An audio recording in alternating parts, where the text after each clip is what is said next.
Our next story shows just how the men and women of the South Carolina Highway Patrol used the latest technology to assist them in tracking down a pair of hit-and-run killers.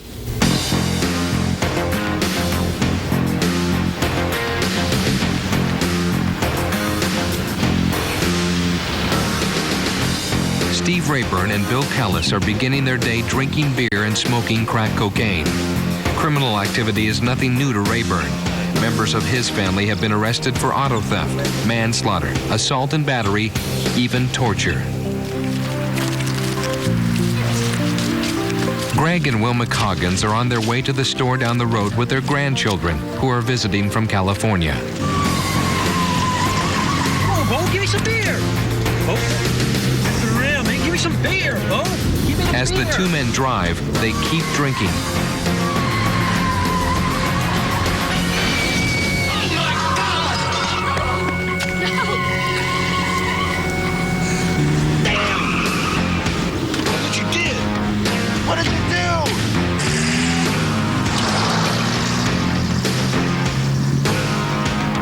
Trooper Fred McDaniels and Sergeant Ralph Mobley are among the first to reach the accident.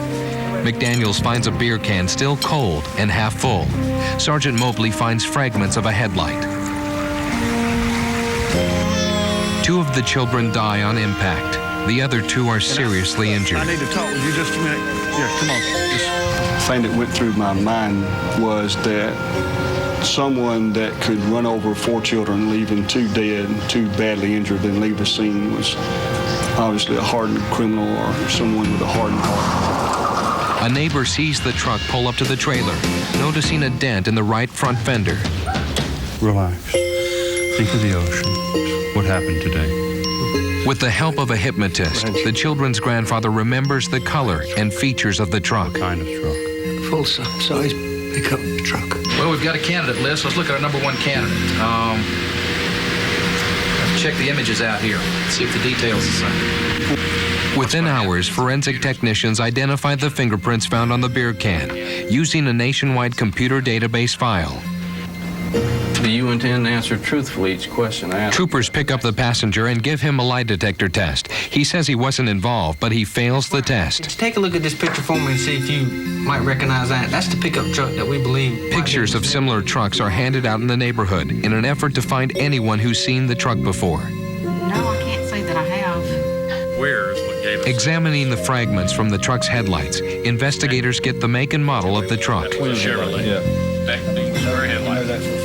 I asked you about that accident last July 18th, 1991. The driver is brought in for a lie detector test, but there's still no trace of the truck. His name's Steve. Yes. A hit-and-run murderer faces the truth when we come back. 2 children are killed and 2 others seriously injured when they are struck down by a hit-and-run driver. Troopers use the latest technology to trace the killer. Mr. Thompson, my name is Trooper F.M. McDaniel. I'm with the Highway Patrol. Just like that. After seeing the killer on local television denying he owns the truck, a neighbor comes forth and says he's ridden in the truck with the man. Other witnesses come forward to identify the truck, but investigators need more evidence. Getting from off the clothing also, around 83, 84. So by taking these paint samples, microscopic analysis on it, once you take a look through here. Troopers find paint chips on the children's clothing, which further link the driver to the truck. Confirm it the same way, but we're pretty confident that it's going to be a Chevrolet. That's good, Mike. That sounds real good. We have a arrest warrant for Mr. Ray. Armed with a search warrant, troopers search the driver's home and arrest him. Though the truck was never found, investigators believe that the 2 killers dismantled the truck and shipped the parts out of state in an attempt to destroy the evidence.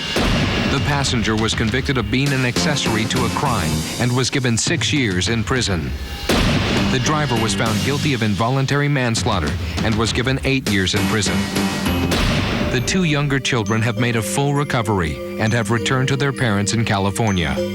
Sergeant Mobley is now a first sergeant working as a supervisor in Richland County, investigating traffic-related crimes.